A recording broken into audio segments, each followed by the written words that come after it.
a lot of times I think we actually play smaller than we realize we are because this fear can be so latent. Like it's not always at the forefront of our mind. My name is Ona, and this is Wealthy Weirdos, the podcast where we talk about how the weirdos, the outcasts, those who think differently and move differently through the world come into their wealthiest timeline doing what they love. So today I want to talk about this fear of disappointing other people and this fear of not being liked, right? And how deep this can run in our psyche, even when it feels like we've mostly gotten beyond it. Um, so there's a lot of different synchronicities happening right now. Um, and at the time of recording this, it was just the Aries new moon. And last night I had a dream about this mentor of mine, this spiritual mentor that I used to have. Perhaps he will be again, like maybe we'll reconnect. Um, but I've been having dreams about him, and I had a dream last night that he didn't like me. And this is a really interesting guy. He's very like tapped in. He's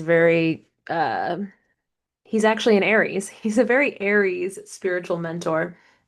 And the dream of him not liking me, it's hard to describe. It was like him as a vessel in that dream of not liking me allowed me to feel fully and completely the sensation of not being liked.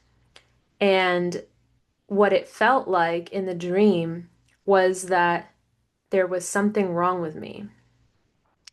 That if he doesn't like me, I am wrong. Like something about me is off. Something about me isn't good enough. Something about me is too much, is annoying, is off base, is wrong, wrong, wrong, wrong, wrong. And that's what it felt like in the dream, like thoroughly and completely. And so I got to be very face to face with that wound last night in my dream of just like, oh, that's what happens inside of my system every single time I'm worried about somebody not liking me. This deep wound gets triggered where my system automatically, like this is a lot of this is happening on a subconscious level, right? Where like the system will automatically say that's because something's wrong with me. And guys, like this goes really deep for people because when you're a child, it is not safe to come to the conclusion that something is wrong with your parents that or your caretakers, right? That they have their own problems, that they're still figuring it out, that they are wounded. To think that about your caregiver is incredibly unsafe.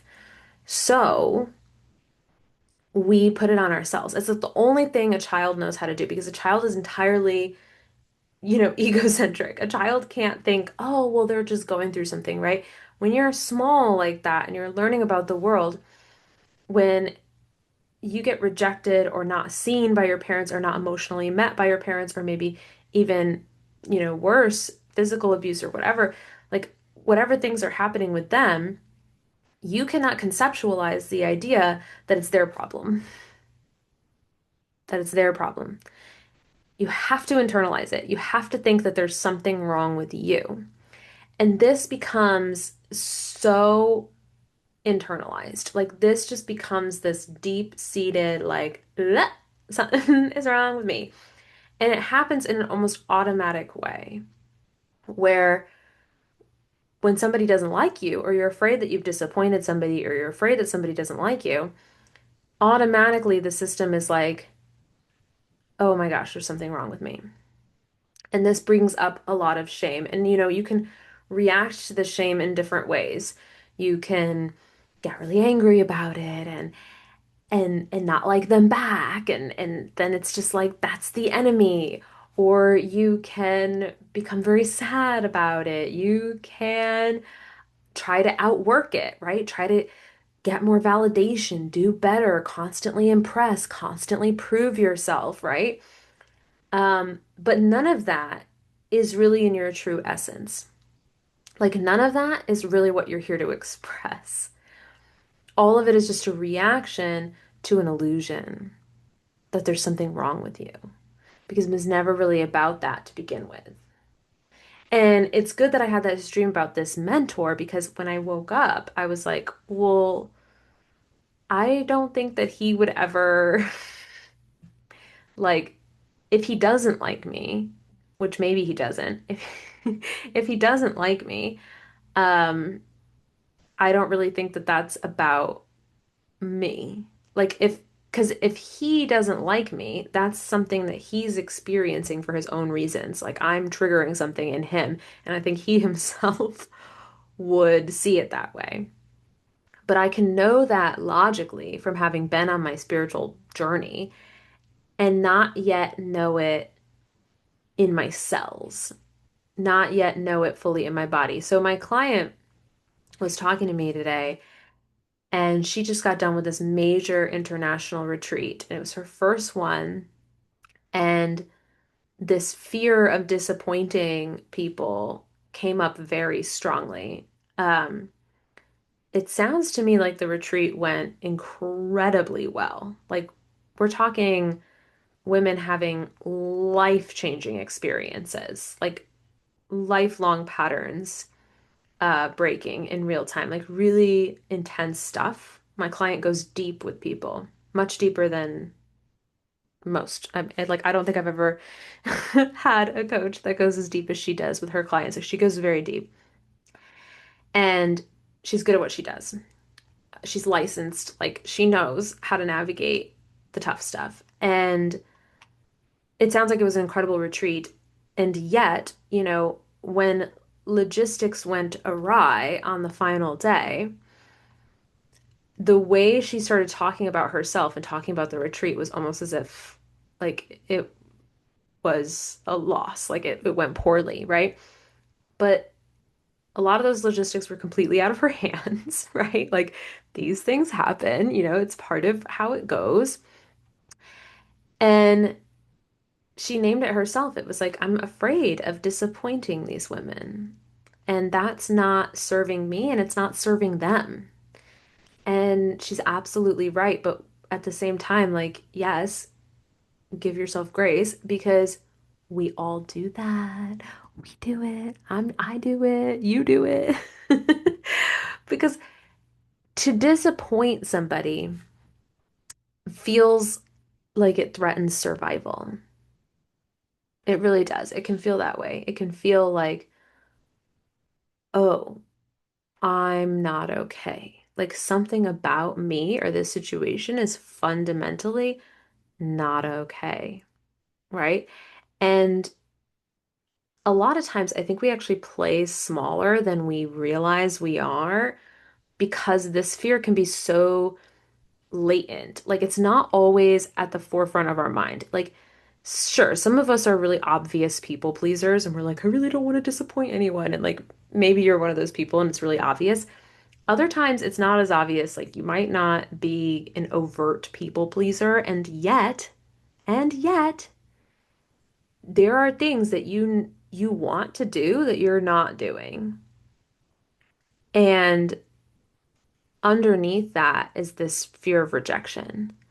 It's this deep, like, oh, I'm not going to be accepted. Like, this isn't going to be okay. I'm not okay. Something about me is not okay. I'm not going to be okay inherently. And, we end up playing small, but we might not even realize we're playing small. Like, I remember one time this woman came to me and she was like, I keep being told by different, she was going to a lot of intuitive readers and psychics, and she was interested in me because I'm also psychic, and that's how part of how I help entrepreneurs, right? And so she came to me and she was like, I keep being told that I'm playing small. Like, can you tune into me and see if I'm playing small? And I was like, yeah, sure. And I tuned in, and it didn't even need to tune in. Like, I looked at her stuff and I was like, this isn't you. I don't think I said it quite like that at the time. I'd probably be more brazen about it now, but I looked at her content and I was like, This is like barely a fraction of your essence." Like, because I could feel her, because a big part of my psychic ability is really just feeling your essence. Like, I get visions of your highest self. Like, I can feel you. And so I'm feeling this incredibly powerful woman, like super intelligent, really like big energy, just so not your average person. Like this is a leader. Like you can really feel it in her energy. And her content is so like polished, I guess would be the word. Like it was very just like like and we're doing this correctly. This is a photo. This is the messaging.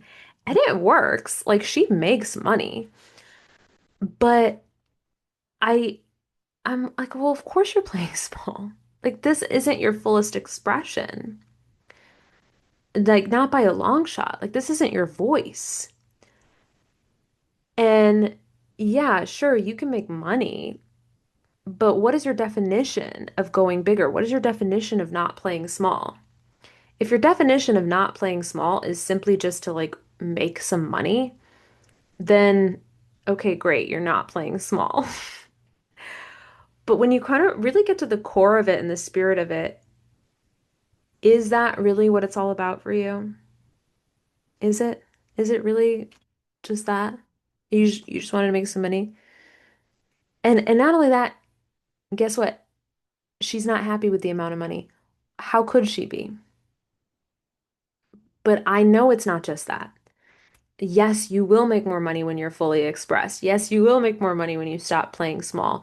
But not playing small is so much bigger than just making more money because we can find other ways to make you some more money if you just want to keep raising that bottom line. But your relationship to it isn't going to change, and you're probably still going to feel like it's not enough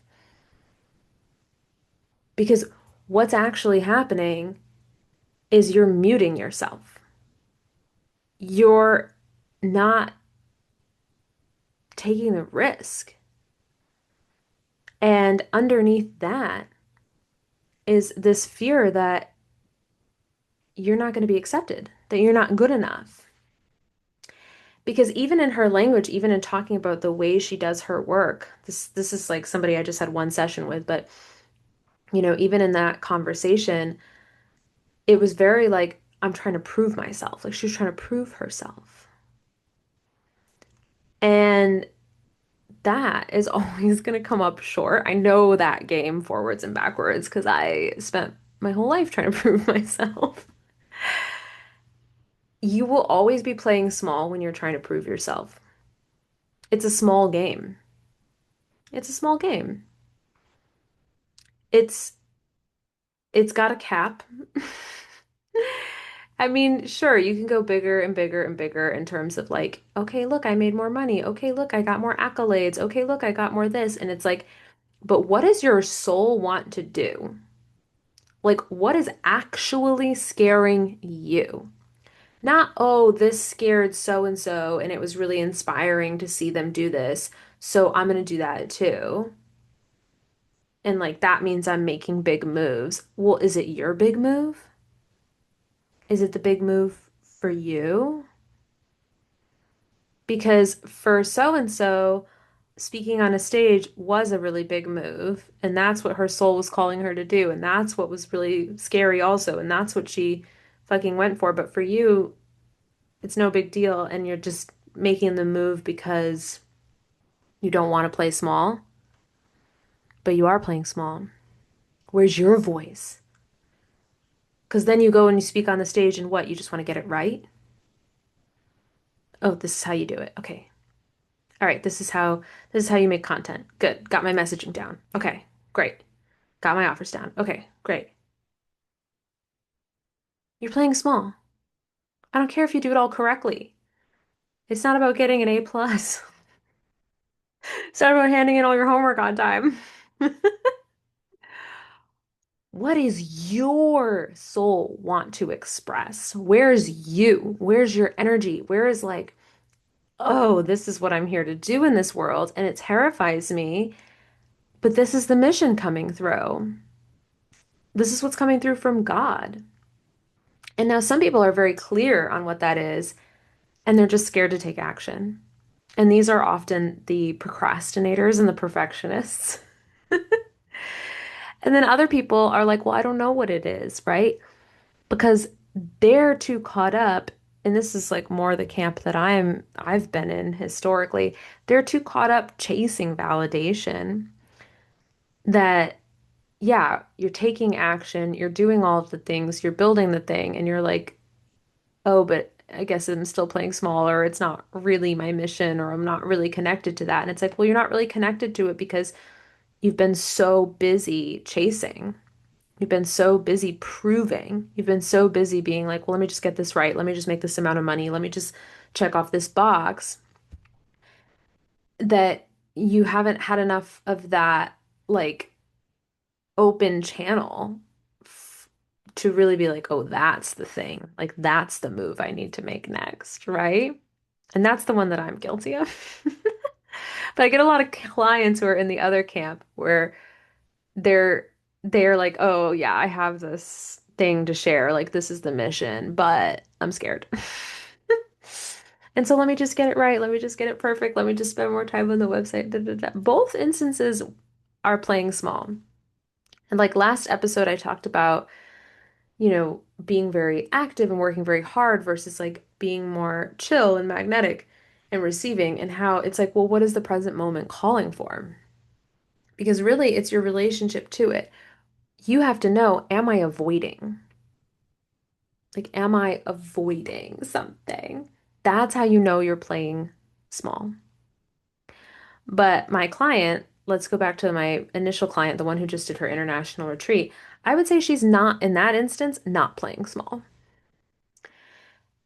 It definitely triggered that fear, though. It triggered the fear of disappointing people. It pushed her limits. It was a whole ass initiation. But this retreat was what her soul wanted to do. This was like, this is scary. This is a risk. This is going to take balls. This is going to be difficult. And this is what I'm being called to do. This is the work I'm being called to do. And she went for it. She went for it. And it didn't happen overnight. This was an idea she was sitting on for like a year. We did a session. We worked with acupressure in her body. We used like body recode. We helped release a piece of like her wounding from her mother that was stuck in her system. And as soon as that released, she was ready to go. And she started telling people about this retreat. She got some yeses. She got people signed up right away. But that doesn't mean every layer of it is gone fully and completely, because the next initiation was her doing this. And so, of course, then it's like, oh, yeah, I'm disappointing people. It's scary, but she did it. And that is not playing small. Like that's not playing small. That is like I did it. I took the risk, right? But a lot of times like we don't even notice, like I was saying before, we don't even notice the ways we're playing small because we're not fully tapped into, oh, I need to do this retreat. Because maybe we're already writing it off for the logistics or the money or whatever, when it's like, no, this is what I'm being called to do. Like me, for example, I have been getting this calling for a while of like, I need to slow down, I need to meditate more, I need to just like build connections with friends, and I need to just like kind of go deep into my process and into my work and really like reignite my creativity. And I've been very resistant to that because I've been proving myself my whole life. And it's felt really challenging to not just be like go, go, go, and to actually like leave that spaciousness for creativity, because it feels like I'm just being lazy. It feels like I'm fucking off. Like, oh, well, I'm just gonna hang out with my friend again today. Like, what am I gonna do? I'm gonna sit in the hammock and write poems. Like, I'm so hard on myself, like, oh, I shouldn't be doing that. But actually, I used to channel poems and I can't right now, or haven't. I shouldn't say I can't, but I haven't.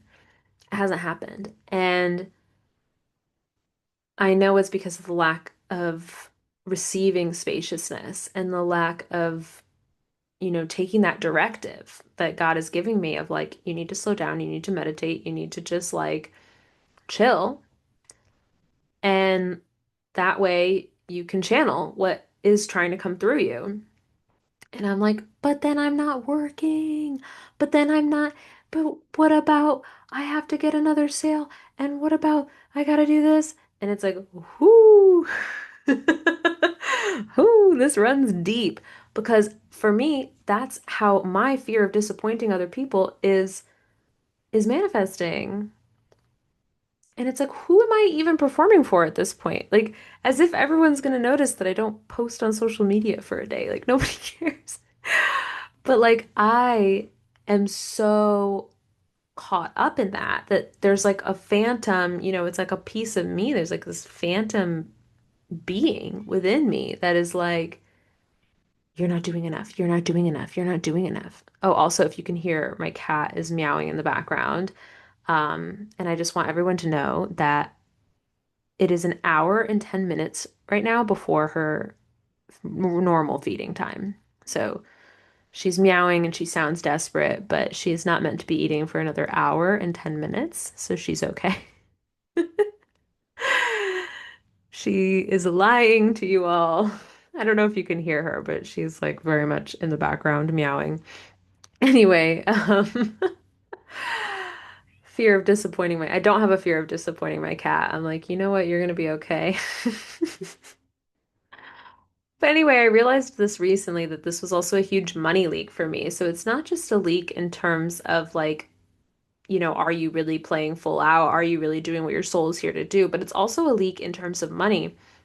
When I'm afraid of disappointing people, I spend a lot more money. For me, that's my pattern. That's not everybody's pattern. But for me, it's like, well, I'll just pay for more and then it'll definitely seem worth it. Like, how could they be upset if I pay for more stuff?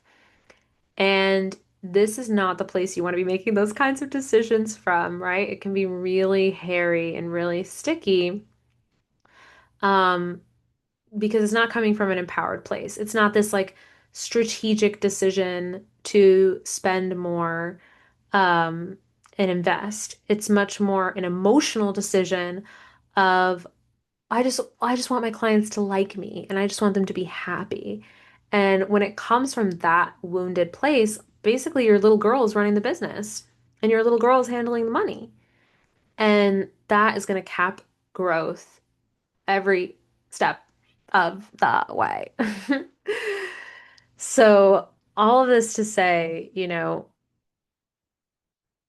can notice for yourself, like, where am I maybe afraid of disappointing people? Like if you were to run an international retreat and somebody were to be like really upset with you that the logistics didn't go according to plan and they get really upset with you. Like if you were to, you know, sell a $10,000 offer and then have somebody be like disappointed in it and feel like it wasn't what they wanted.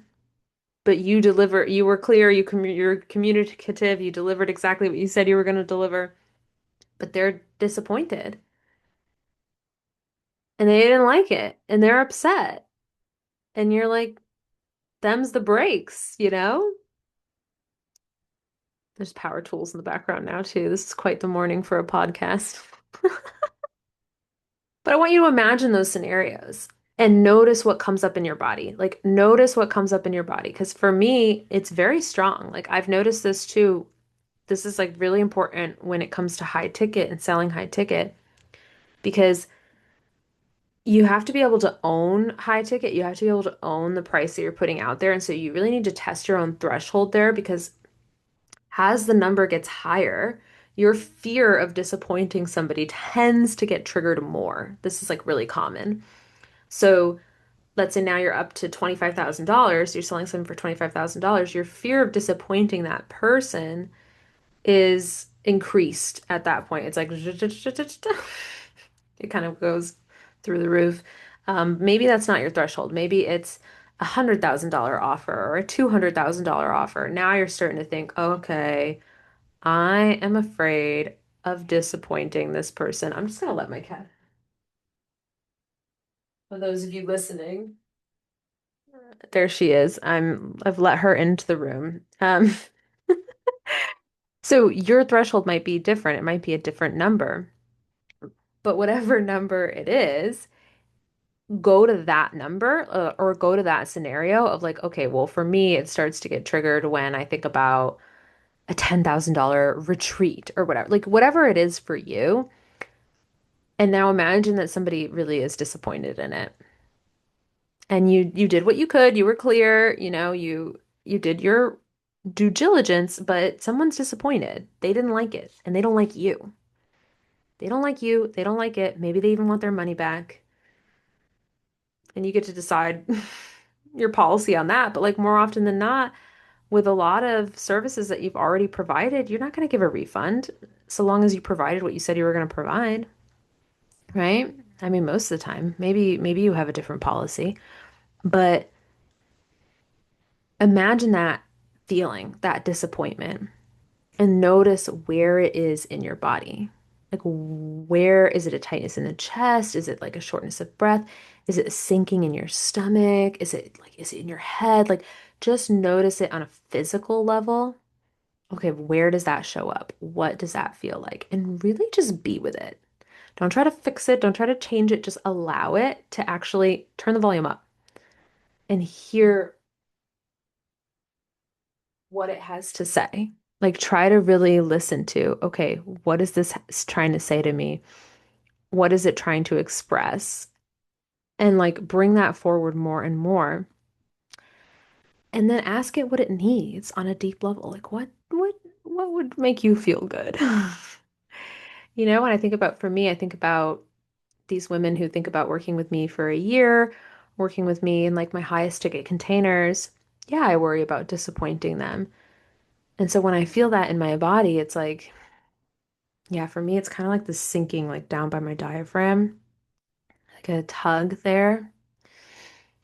And when I ask it what it needs, for me, it really needs love and attention and celebration. Like it just needs to feel like she needs to feel like she matters, that part of me. Of like, you're okay, you matter. You're celebrated, right? Seen. Like I want to be worthy. I want to matter. And I think that when we internalize this stuff as a kid, it can feel like if somebody's disappointed in us, that means we messed up and that means we don't matter. That means we don't get love. That means we don't get safety. That means we don't matter. And so when I can acknowledge that in myself and just give that to myself as a gift, a no strings attached gift of just like celebration and attention and love and presence, it's like that makes the biggest difference in the world. That is everything. Because when you can really, with awareness, be with that, it stops running the show. It can come out of the driver's seat and you can go back to, really just being present with this person and being present with your mission and being present with what's coming through you and feel the fear and feel the sinking feeling and know what it is and know that it's there and know that you're there for it and it's being seen by you. And then doing what you're here to do, doing it scared, doing it messy, right? That's how you're going to have the most satisfying business. It's also how you're going to make the most money, of course, but like more importantly, it's how you're going to have a business that you actually love, where you know on a soul level that you're not playing small, not just by metrics, but on a soul level that you're not playing small. All right, thank you so much for listening, and I'll see y'all next week.